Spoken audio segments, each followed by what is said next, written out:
What is going on? I think we are in the middle of a motorbike gang meeting. Danke euch. I saw this moment. Take another picture. I need more layers. See, we are honest on this video. For me, it's a feeling like, This video was made in partnership with Hasselblad and WhiteWall. Hi everyone, Sammy here. Welcome back to another video, and today we're going to explore medium format photography, and in particular the Hasselblad X2D and the X2D lenses. Now, we all have seen a lot of Hasselblad content lately, so why make another review or video? And this is not going to be a review, that's for sure. It's more like an experience video. And I have used medium format cameras before for my personal projects, but I would always borrow them from someone.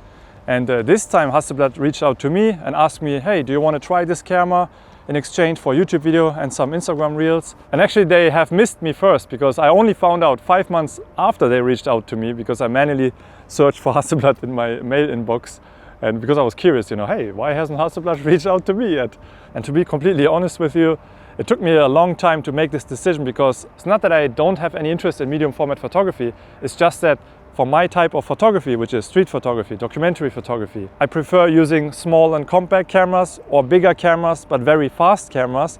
And this is a big camera, but a not very fast camera. But I think of this more of a complementary tool that I can use for my projects to add some nice portraits, to capture some scenic landscapes, because we have 102 megapixels here after all. It also does record images in 16-bit color, which are a lot more colors than we usually get on other mirrorless full-frame cameras. Like 14-bit is, I think, the standard. So this is more like a luxury for me, something for very specific scenarios.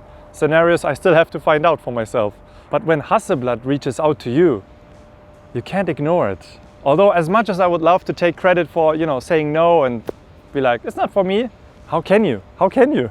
And after some thinking, I found 2 good reasons why to accept this collaboration and make this video. The first reason is that I have a friend who is already an X2D user, and he loves his camera, he's very passionate about it. So I thought, hey, let's invite him, share some of his user experience so that you learn through me, because I will learn from him. So, win-win situation. Reason number 2, I think I found a very good video idea that makes it entertaining to watch, informative, even if you're not interested in a camera like this. Maybe you're curious what this can do, or maybe you want to see how far we can take this. And for that, I have reached out to WhiteWall, who is also sponsoring this video alongside Hasselblad, and they're going to sponsor 2 big fine art prints, like this kind of big, maybe even bigger than this, because it just makes sense to print using a camera like this. I want to see that. I want to mention one more thing. Hasselblad encouraged me to be open in this video. They're only going to check the video for any technical spec misinformation before it goes out. And even though this is a promotional video for Hasselblad and for WhiteWall, I am going to share my honest thoughts. And if you watch this video until the end, you will see we were very honest with our thoughts. So what can you expect out of this video? First of all, we will have a 2-part series. And it's not because I have to make 2 videos, it's because my video ended up being way too long. So I have to cut it into 2 videos. But that's actually not bad, because the first video is going to be a road trip where my friend Delma and I are going to explore the X2D, take photos together, share our thoughts, user experience. And then the second video, we are going to go to the WhiteWall showroom in Hamburg, where we are going to look at our prints. We haven't seen them yet, so this will be a big surprise. And we're going to talk about post-processing, printing, and medium format photography in general. So if that sounds interesting to you, I see you next week on the road with my Hasselblad X2D, which costs as much as my car. All right, we are back at the harbor, and my good friend Delma is joining me today on our little Hasselblad road trip.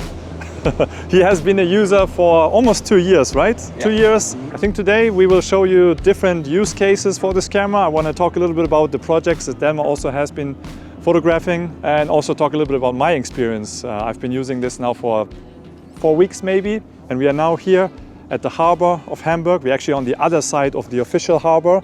And the idea is that we are not going to do a road trip into a far land in the distance. We actually are going to stay in our home city, but we're going to explore a part of Hamburg that is not being visited a lot. It's the other side of the Elbe River. So we have the harbor on the left side. On the other side, we have where the ships are being made, the factories, the containers, and this is the industrial complex. But it is an interesting place, and especially during sunset or blue hour, I expect to see a lot of great colors. And I don't know if you know this, but the famous Magnum photographer Paolo Pellegrin, he did a project about the Hamburg harbor, and I'm pretty sure he also went to this site. So it's kind of nice to think about that and try to take our own version of the harbor. I also chose this place because I don't think I'm going to do street photography with this camera. I tried it once. It does work, but it feels a little bit overkill, to be honest. And I like how I'm slowing down with this camera. I mean, I know you use a tripod a lot. I'm going to use my camera handheld, but I want to focus on, you know, architecture, maybe some people, but I'm not really looking for people. It's more about the space and yeah, colors. I want to see some great colors today. Follow us along and we will talk more about these cameras while we take photos. Let's go.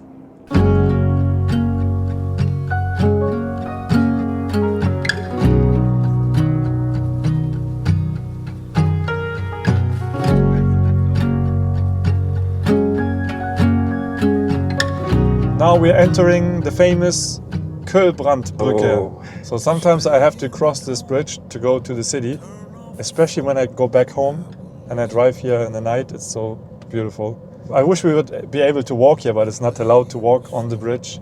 I've noticed your viewfinder. Can you tell me, what is this exactly? Is this from Hasselblad? This is a Hasselblad viewfinder. It's for the 907. Ah, you kept And it from your old. yes, I kept it Why do you use it? If you have because that actually I don't like to see electric screens. Ah, okay. So with the viewfinder, I can actually look through the viewfinder, and also in the viewfinder I see the different. It's kind of like a Leica. Yeah. So I can. So it has 3 frame lines. For what? For the The 50, for the 55 to 38, and then the 28. Yeah, it looks cool on the X2D. I'm jealous. I want one now. But have you used medium format before, or is this your first medium format camera? So I have a couple of medium format. I have a Rolleiflex and the Mamiya S6. So I really like the slightly bigger format. Okay. And I also like square. I really don't like 35 millimeter proportions. Okay. Really hate it. Basically, So sometimes like a more you need it. squarish format. Yeah, these cameras they do 4x3, Yeah. and I think that's a good format. Okay. Okay. It's just, you know, it's slightly right angular. Okay. I'm curious now. What made you then buy a digital medium format if you already have these medium format film cameras? If you work on job, film becomes really difficult. Yeah. So you don't have the speed. Things can go wrong. You are really dependent on the light. So with digital, you have more freedom. But then with digital, what I like is to use both. So to photograph film and to photograph digital. Okay. So when you photograph film, you're reminded that you are actually, that is the light that you photograph. What I sometimes miss with the digital cameras is it's too perfect. So I have actually to work a little bit to get texture back in. Yeah. Yeah. So sometimes I'm using a filter, so I actually push the ISO up. Oh, really? Okay. Yes, I'm. You know, sometimes for a job you need 64. I mean ISO 64, and you have this on this camera. But I like what happens when you use 1600, 32, 60. So in a way, I want to break the perfection of the digital files. Okay. Okay. You know, Because but I think from what I've seen, the files coming out of this sensor in particular, they are so clean and so detailed. You probably have to do a lot of work on them to make them look less perfect, you know. Yeah, but you still you really do have a lot of colors. I really enjoy the post-production. So you have the photos and then you bring it in, and that's really special. And that's the difference that I see. And what I like is leaf shutters. Oh, yeah. I think I like all cameras with leaf shutters. Okay, why? Because of flash? So it's silent. You have the flash. So you're not limited to a shutter speed. Yeah, and it's always silent. Yeah. So silent. very special. Yeah. And that with the sound, have you noticed how the shutter sounds? It is a nice click. Yeah, this is how the shutter sounds. Click, click. I like the sound. It's like a click. Like look at this. We have so many opportunities to take photos here. Like this with better light in the sky could be amazing. I think I hope we can. I like high contrast light. Okay, yeah, see, we're different. You like Oh, high yeah, contrast, yeah. midday You don't? sun? No, I don't like high contrast. I'm looking more forward to the low light we will get today. All right. Let's go!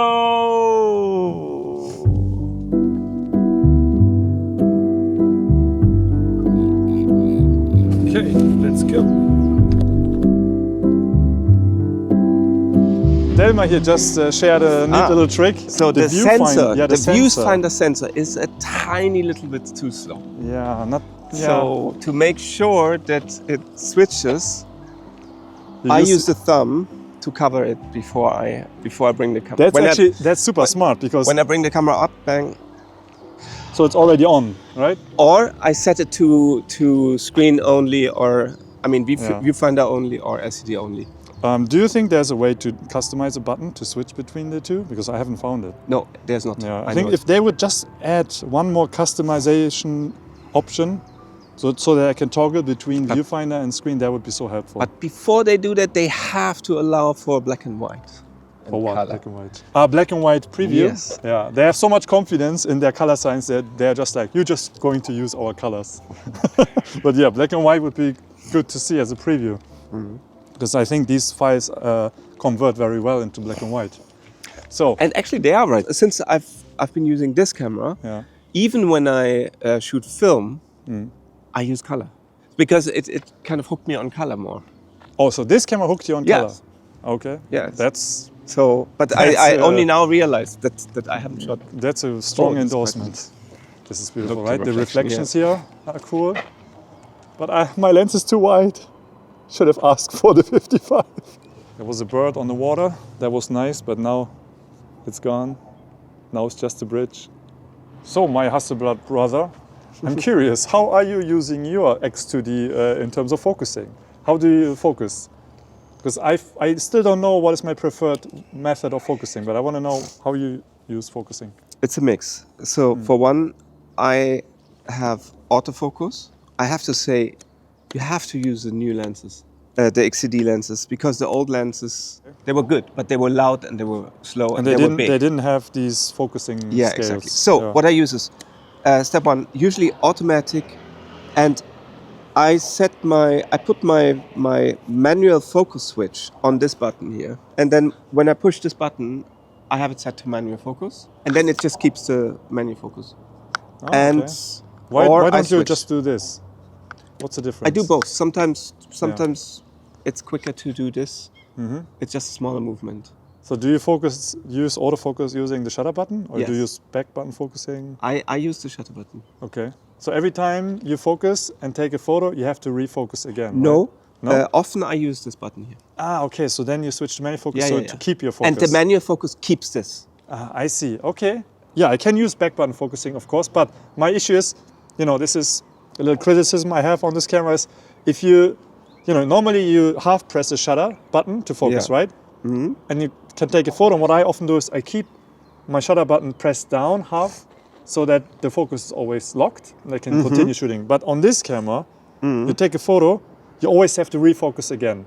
The way I go around it is by setting it to manual focus, and then this button, the AFD button, works for autofocus. Because of this, I treat it as a slow-paced camera, a camera that for these kind of scenes, I take my time, even though I don't use a tripod, and then it's fine.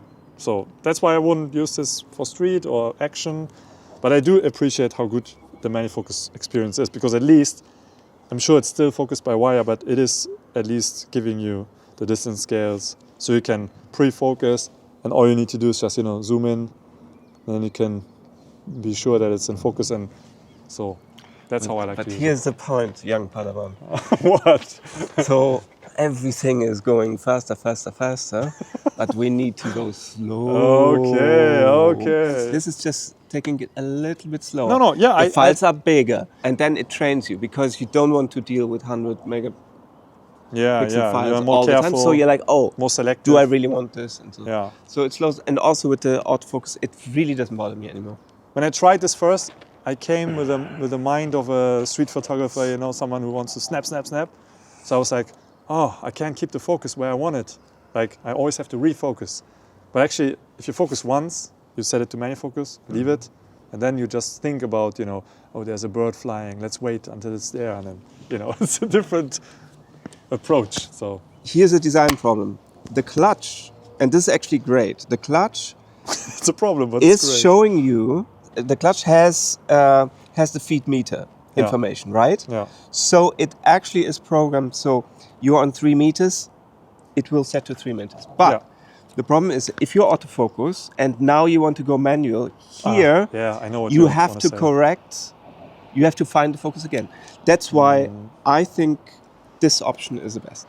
Okay. So to set to manual focus, So use more autofocus and then just lock it. yeah. Or you know that you want to work manual focus altogether, then this is very good. But in the moment, if you want to switch, you're right. then this is frustrating. Yeah, when you focus with your autofocus first and then you go to manual focus, it will go to the distance here because it has to. Yeah. So yeah, that's one thing to consider for sure.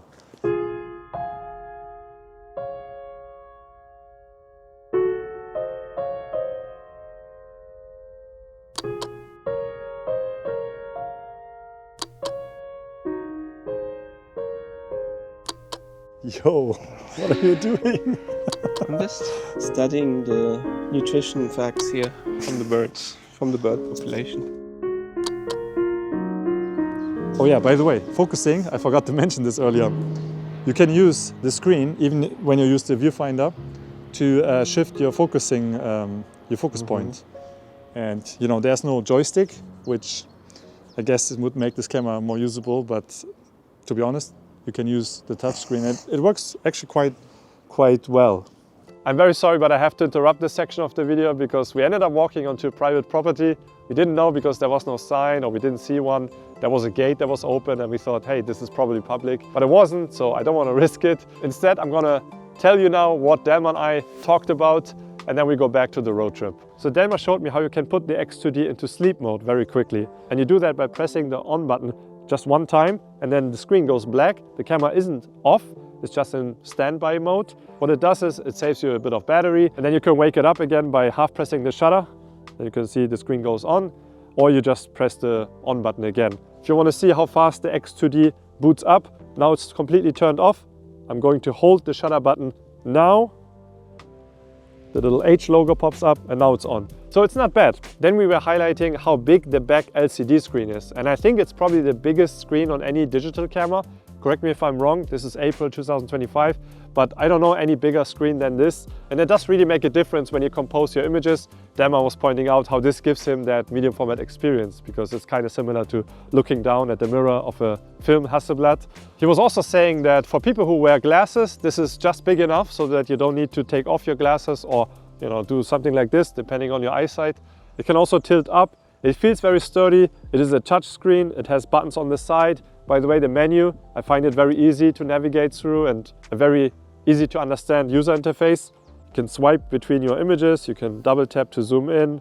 It's a very fluid experience. So the back screen is nice. Now let's talk about the viewfinder because I have to say, if I'm honest, I'm a little underwhelmed because I had very high expectations. Now it is very large and it feels like a little movie theater when you look into it. But because it's so large, you can also see the pixels. And I was hoping that if I would use this camera that I would be able to compose grander scenes where I can see little movements and interactions happening in my frame. Because when I use my full frame EVFs, they're not as big as this. So I don't really see all the details. I can, compose my image and see my subject, but I don't see all the little details. And for me, this viewfinder doesn't give me more than my other viewfinders give me. It's just a larger EVF. But it's okay, I use the screen most of the time anyways. Now let's talk about the IBIS in here because this is super useful, especially when you use sensors larger than full frame. You have to stop down your lens quite a lot to get foreground and background in focus. This is not an issue the smaller the sensor goes. That's why when you use Micro Four Thirds or APS-C, it's very easy to get everything in focus. But when you use full frame, you have to stop down the lens even more. And with this sensor, even more. That's probably why these XCD lenses go down to f32. But that also means that the camera will choose slower shutter speeds, or you have to choose slower shutter speeds to let in more light. or raise the ISO. And speaking of the effectiveness of the IBIS, I'm able to handhold this camera at a 1 second exposure time. That's mind-blowing to me because we have 102 megapixels in here. So this basically allows me to never use a tripod. The last thing that Delmar and I discussed were the lenses and the aspect ratios. And Delmar told me that he assigned one of the customizable buttons to switch between the different aspect ratios and crop modes. And he really likes to use 1:1, 2:1. And the reason for that is that for making books, this is very helpful for him because when he shoots at 2:1, he can fill a double spread in a book. Then we also talked about the X-Pan mode or the X-Pan crop, which gives you this very panoramic wide aspect ratio. I also have used that a lot and I really like it. It creates these amazing panoramas. And especially with the 38mm 2.5 XCD lens, it's a very good fit because you have this wide angle view, but because it's cropped to this panoramic aspect ratio, it doesn't feel as wide angle anymore, but you can still go close to a subject and create this depth. And then speaking of the XCD lenses, although I like the 38, it is a very versatile lens. You can basically take photos of everything, family, reportage, street, landscapes, portraits even. I do find it a bit boring because it has very little distortion. It's a 30mm full frame equivalent. I like 28 full frame. This is just 2mm more, but I somehow miss that bit of distortion I get with 28mm lenses on full frame cameras. Just lacks a little bit of that wow effect, which is all personal preference anyways. But I'm kind of regretting not asking for the 55 2.5, which Delmar was using during the road trip. And I tried it and I really liked it because I think the 55mm, which is a 43mm full frame equivalent, gives you a little bit more of that medium format look that you might expect. A little bit more separation, a little bit more of that 3D look. And the XCD 38mm feels very similar to my full frame lenses, to be honest. But Delmar said that his favorite lens is the XCD 38mm 2.5. He uses that lens most of the times, but he also likes the 55 and he said he can shoot everything with just these two lenses. And he probably can because we have so much croppability. Okay, so that's all you have missed. Now back to the road trip. We just saw that there are some bikers on the other side and Delmar suggesting that I take a photo here with the 55 and crop in, but it's too far away. Should we ask them to take a few pictures? It's on the other side, we have to drive. Go on the other side. Okay, I took one photo and we are just going to zoom in. This could be a good photo to test the details. So, now you see what you can do with 100 megapixels. Back on the road. Our plan is to go to the other side, go to these biker boys. Yeah, we are going to try to take some photos with them. Maybe a portrait. Or get punched in the face. Or get mugged. I mean, they just need to steal our two cameras and they probably can buy a new bike. We should not tell them the value of the cameras. Oh no! Oh. But they're going to the spot. Oh shit. Oh, they're leaving. No, I think they're going to the this spot? is where you go to them. Maybe they're joining them. What is Follow going them. on? Follow I think them. we are in the middle of a motorbike gang meeting. I don't know if we should still go. We are outnumbered now. This is there. They are going. No, they're not going. No, to them. but this is where we have to go. Yeah.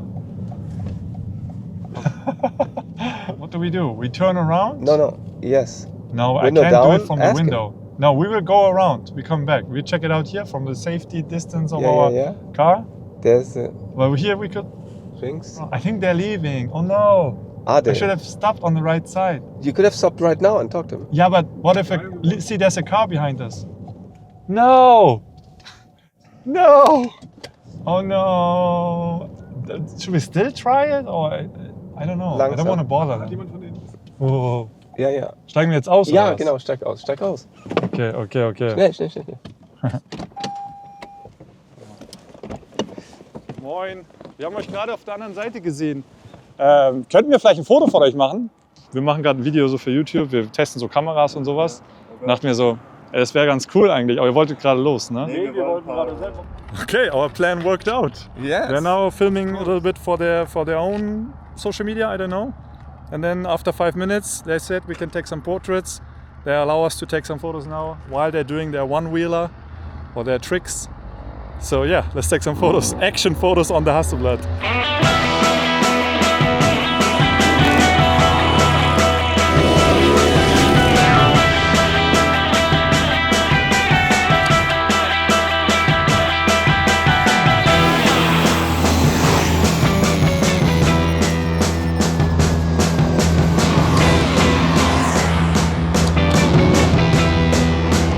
Sehr nice. Ein bisschen zu schnell für uns, aber war gut.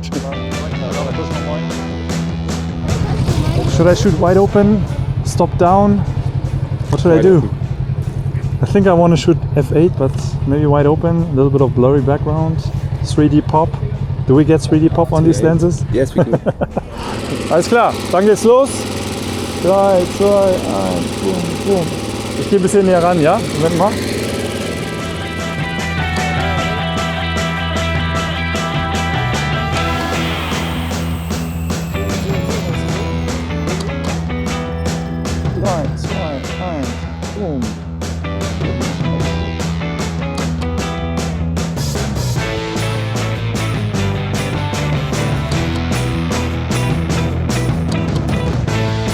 Ich weiß nicht, dann sitzt du hinter ihm oder nicht? Ja. Delmar, geh mal ganz kurz da zur Seite.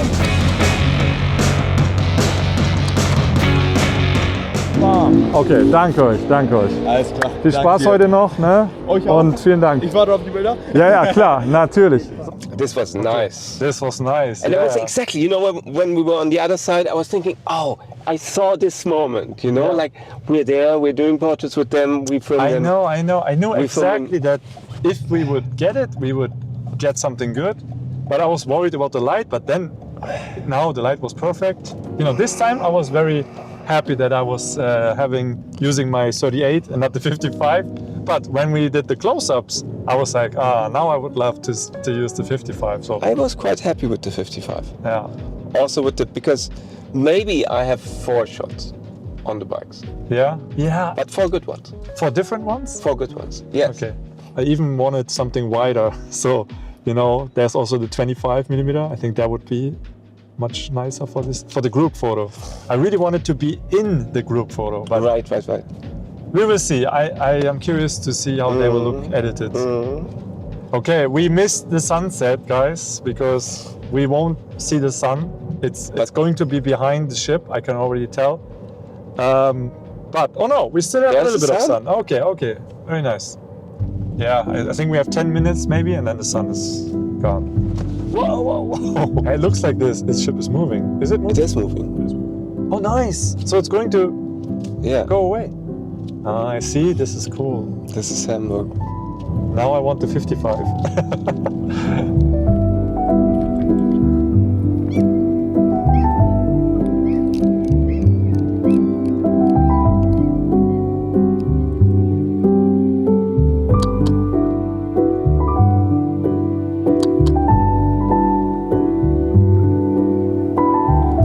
Hamburg is nice. Shit, bro, it's the last sun. I cannot take this picture. Oh no. It's too cheesy. It's too cheesy. It's too cheesy. Well, at least we can show off the color science of the Hasselblad here. Take another picture. I need more layers. I need something in the foreground. Ouch!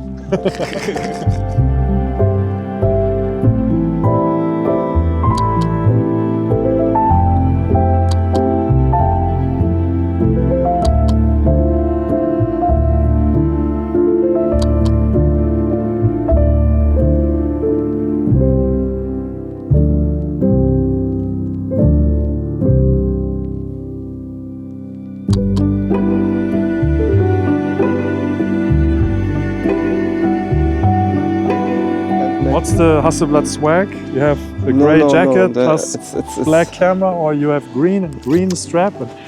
green strap. Yes. Okay. Yes. Okay. The light is gone. The day is over, at least for us. I think it was good. Yes, we it was found excellent. cool scenes, cool locations, some bikers. It was fun. We haven't seen the photos yet. We will edit them. You have seen them already. Okay. And I think today we really went into, well, I was in the flow when we were on the boats. Yeah.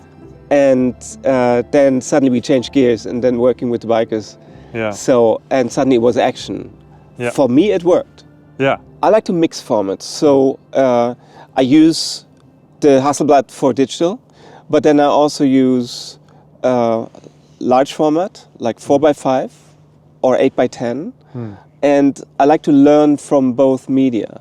Okay. And mix it also for projects I'm working on. So one subject, but then I change the formats. And I think this is great to learn. And talking about learning, I would recommend to not think so much about gear, but actually try to do a long-term workshop. For instance, I'm very happy with a workshop I do in Berlin. Michael Grieve is the photographer, and together with him we do workshops with other photographers like Mark Power, and there you really learn, and you stop thinking about your camera and your phone, and you focus and you work with other photographers. Even now, I mean, us working today, we just you know that was really beautiful.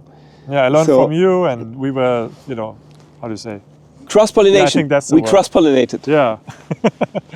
I mean, it takes maybe, I think, half a year to start getting to know the camera really. Okay, so is you experiment with medium format now for the past 2 years, and now you want to experiment, or you are experimenting with large format.